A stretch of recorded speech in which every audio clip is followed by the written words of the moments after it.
చారిత్రాత్మకమైన ఈబీసీ రిజర్వేషన్ల బిల్లు భవితవ్యం సుప్రీంకోర్టుకు చేరింది. తాజాగా పార్లమెంట్ ఆమోదం పొందిన ఈబీసీ కోటా బిల్లును ఒక స్వచ్ఛంద సంస్థ అత్యున్నత న్యాయస్థానంలో సవాల్ చేసింది. అగ్రవర్ణ పేదలకు 10% రిజర్వేషన్లు కల్పించడం రాజ్యాంగ విరుద్ధమంటూ రిట్ పిటిషన్ వేసింది.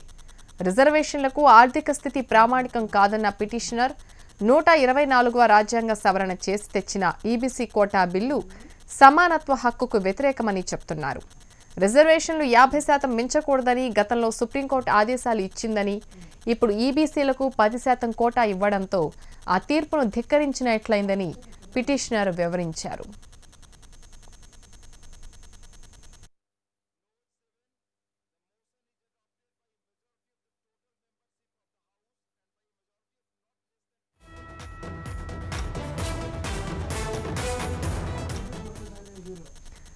చారిత్రాత్మకమైన ఈబీసీ రిజర్వేషన్ల బిల్లు భవితవ్యం ప్రస్తుతం సుప్రీంకోర్టుకు చేరింది.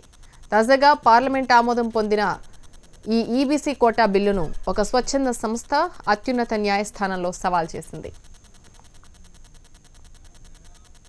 ఇదే విషయం గురించి మనతో మాట్లాడడానికి అడ్వకేట్ రామచంద్ర గారు ఫోన్ లైన్లో సిద్ధంగా ఉన్నారు.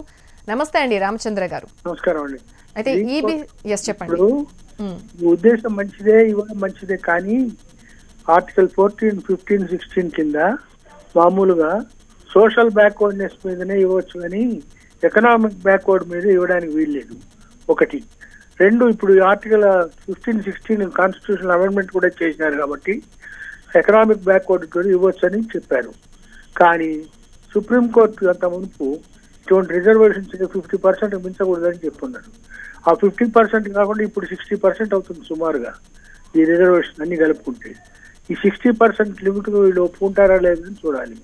ఎందుకంటే ఇప్పుడు 60% ప్రపోర్షన్ అంటే ఎస్సీలు, ఎస్టీలు, ఇతర వాళ్లకు, ఇప్పుడు వీళ్లకు ఈబీసీలకు కలిపితే 60% అయింది. ఇప్పుడు బీసీలు మేము 50% పాపులేషన్లోనే ఉన్నాం, మాకు కూడా ప్రపోర్షనేట్ గా ప్రపోర్షన్ మాకు ఇవ్వాలి అని అంటే అప్పుడు వాళ్ళకి ఇంకా 20-30% ఇస్తే మొత్తం రిజర్వేషన్ సరిపోతుంది, కానీ అన్రిజర్వ్డ్ లేదు. కాన్స్టిట్యూషనల్ యాస్పిరేషన్ ప్రకారం మొదట ఈక్వాలిటీ ఆఫ్ ఆపర్చునిటీ అందరికీ ఉండాలని పెడితే ఇప్పుడు అందులో 90% పోతే ఇప్పుడు 60% పోయింది.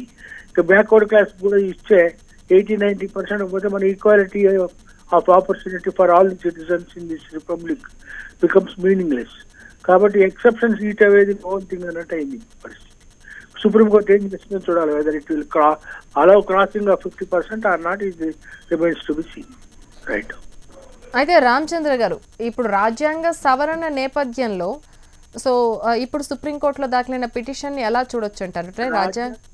మన సుప్రీంకోర్టులో కేశవానంద్ భారతి వచ్చిన తర్వాత రాజ్యాంగ సవరణలు కూడా కాన్స్టిట్యూషనల్ బేసిక్ స్ట్రక్చర్ విరుద్ధంగా ఉంటే కొట్టేవచ్చు అని ఉంది కదా.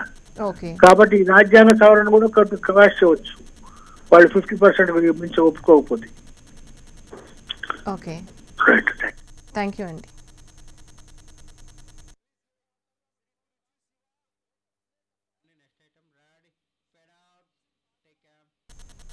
ఇప్పుడు కృష్ణా